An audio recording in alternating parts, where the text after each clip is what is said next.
tu vas dépouiller ce monde.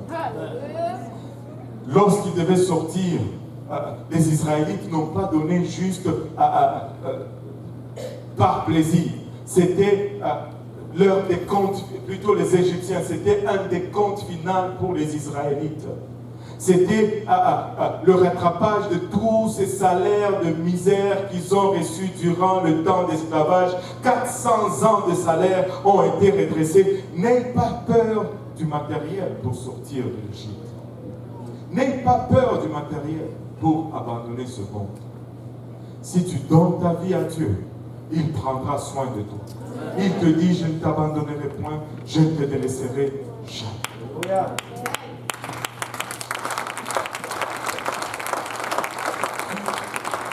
Tu regardes l'oignon, tu regardes le poireau. Dieu te dit ceci, aussi longtemps que tu restes dans l'esclavage, tu ne vas pas goûter sa bonté.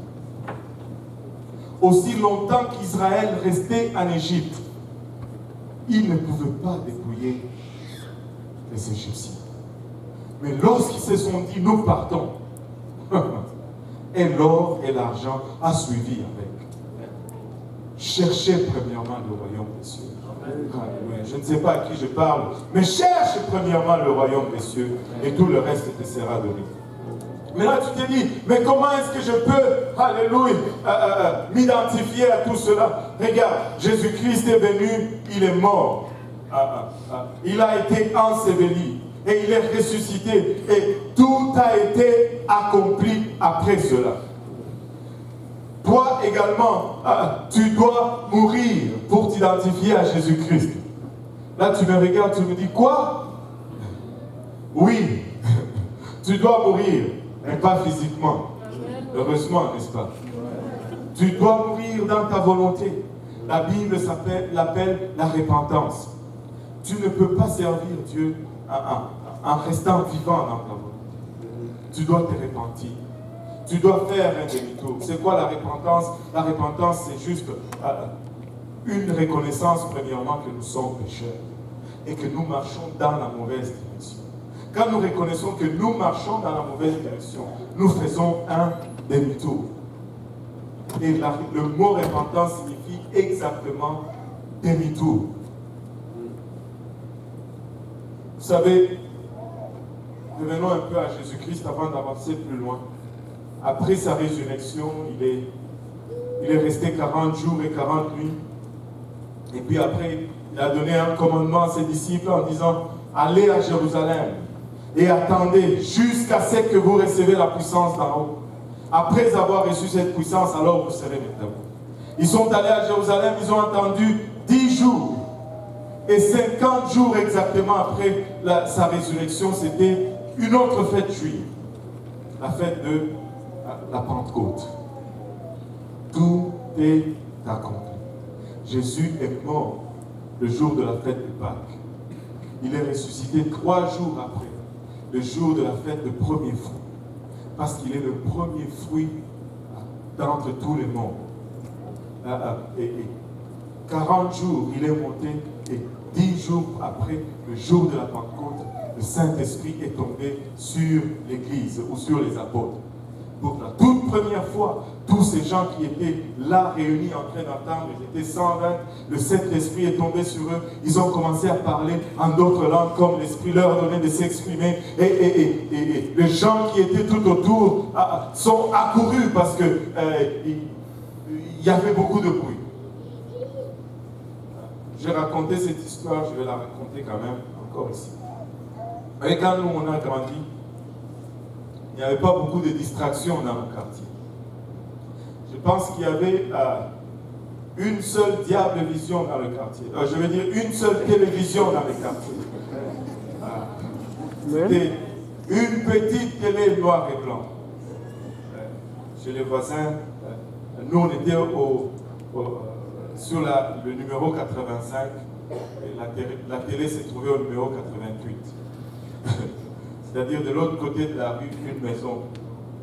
Et tu devais être gentil avec les enfants de cette maison, si tu voulais regarder la télé. Qui est passé par là? Bon, nous qui avons grandi en Afrique, nous savons ce quoi.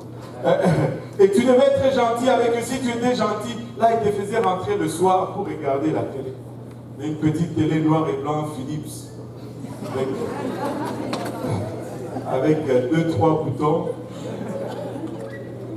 Elle avait 2 cornes et une queue. Il y a des similitudes. Et des fois, elle s'embrouillait. On sert le diable, souvent embrouillé. Mais, et là, si tu étais gentil, si tu n'étais pas gentil, tu étais dehors et tu regardais par la fenêtre. Et si vous avez vraiment été méchants ces jours-là, ils vont même fermer la fenêtre et tirer le rideau. Et tout ce qui vous restait, c'était le reflet bleu de l'écran noir et blanc ou quelque chose comme ça. Qu'est-ce qui était caractéristique de ces temps? C'est que lorsqu'il y avait un bruit, tout le monde accourait. Il n'y avait pas assez de distractions. Lorsqu'il y avait juste un bruit dans le quartier, nous étions tous là. Il ne fallait pas qu'on crie seulement voleur ou quelque chose comme ça. On faisait juste hé, hé, hé. Tout le monde était là. Parce que tout le monde était à l'affût d'une distraction ou d'un amusement. Sauf ici, tu vas crier hey. Les gens vont te regarder. Qu'est-ce que tu as? Parce qu'ils ont tous une télévision à la maison.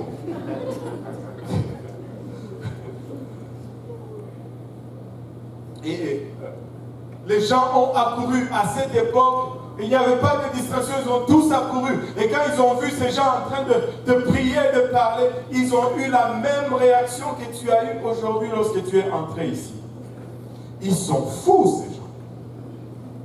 Ok, je ne veux pas, ne levez pas votre main. Okay. Qui a eu cette réaction aujourd'hui? Bon, qui a déjà eu cette réaction dans le passé? Et je vous dis, quand je suis entré ici pour la première fois, je me suis dit, ils sont fous. Jusqu'à ce que moi aussi, je devienne aussi fou que... Alléluia. Et ils ont commencé à se dire, mais ils sont ivres, ou ils sont pleins de vin doux. Vous savez, il y a des similitudes entre l'ivresse du vin et l'ivresse de l'esprit. Mais ceux qui étaient ivres d'esprit pour la toute première fois, on les a confondus. On a pensé qu'ils étaient ivres de vin. Et la Bible nous dit, ne vous enivrez pas de vin, mais enivrez-vous de Saint-Esprit. Amen. Alléluia. Ils étaient ivres. Ils sont ivres. Et là, Pierre se lève. Le premier pas. Il se lève. Il dit, ces gens ne sont pas ivres comme vous le pensez. Mais ceci, c'est ce qui a été prophétisé par le prophète Joël. Dans le dernier jour, dit le Seigneur, je verserai de mon esprit sur toute chair. Sur combien de chair? Sur toute chair. Pince-toi un peu. Pince-toi un peu. Est-ce que ça fait mal? Donc tu es chair. Donc sur toi aussi, Dieu veut verser de son esprit.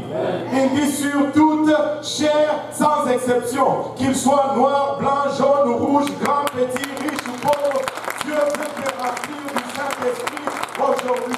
C'est la volonté et le désir de Dieu, que tu sois plein de son esprit aujourd'hui. Et Pierre s'est levé, il a dit, c'est ce que le prophète Joël avait dit. Tout le monde peut recevoir le Saint-Esprit et c'est arrivé et ça commence à partir d'aujourd'hui. Et écoutez, à partir de ce jour jusqu'à aujourd'hui, tout le monde peut recevoir le Saint-Esprit. Et il est allé et il a prêché Jésus-Christ. Il a dit, Jésus que vous avez vu, il est venu, il est mort, il a été enseveli et il est ressuscité. Le premier pape a prêché l'évangile. La même chose que je viens de prêcher. Jésus est venu, il est mort, il est ressuscité et il n'a pas vu corruption. Et il est monté au ciel. Et ces gens qui ont entendu ces messages, ils étaient touchés dans leur cœur et ils ont posé une question dans Actes 2:37. Ils ont demandé à Pierre et à tous les autres apôtres, « Oh frère, qu'allons-nous faire? Que ferions-nous » Ils n'ont pas dit, qu'allons-nous croire? Ils ont demandé, que ferions-nous? Ils ont réalisé qu'il y avait quelque chose à faire. Et qu'il devait faire quelque chose. Et la réponse de Pierre était très claire, nette, concise et précise. Pierre leur dit, repentez-vous.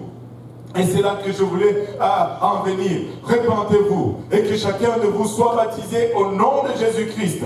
C'est le premier pape qui parle. Au nom de Jésus-Christ pour le pardon de vos péchés et vous recevrez le don du Saint-Esprit.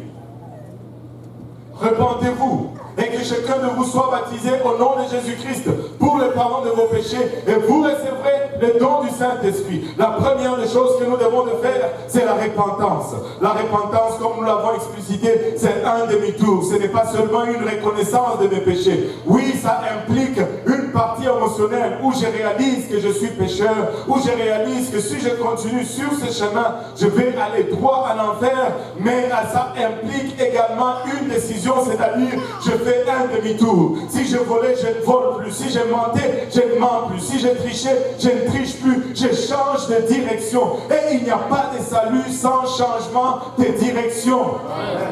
Il n'y a pas de salut sans repentance.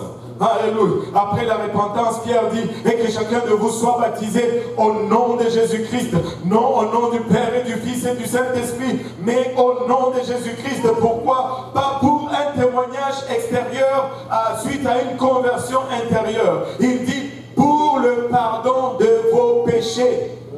Le baptême, c'est pour le pardon des péchés. Le baptême n'est pas un rituel pour témoigner à ceux qui sont présents que je suis converti. Non, le baptême, c'est le lavage de mes péchés et ça doit être fait au nom de Jésus-Christ.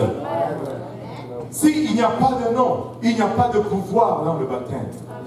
Parce que c'est le nom qui a la puissance d'enlever le péché.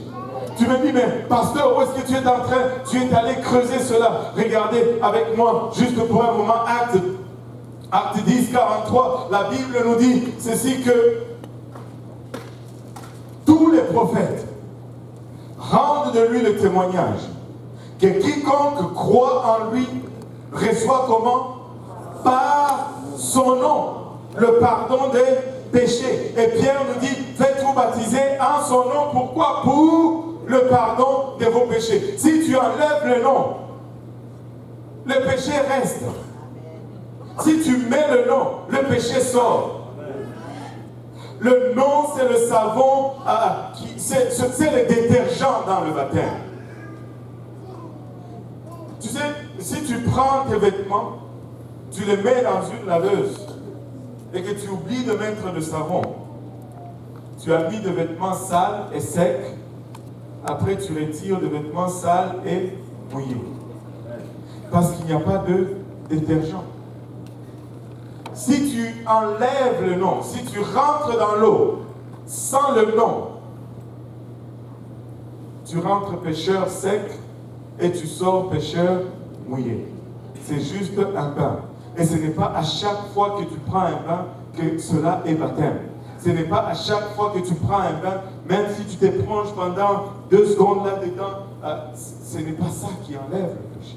C'est le nom qui enlève le péché. Le pardon de vos péchés sont obtenus par le nom. Repentez-vous et que chacun de vous soit baptisé au nom de Jésus-Christ pour le pardon de vos péchés et vous recevrez le don du Saint-Esprit. Il ne dit pas, vous pourriez recevoir le don du Saint-Esprit. Ou ça se peut que vous recevez le don du Saint-Esprit.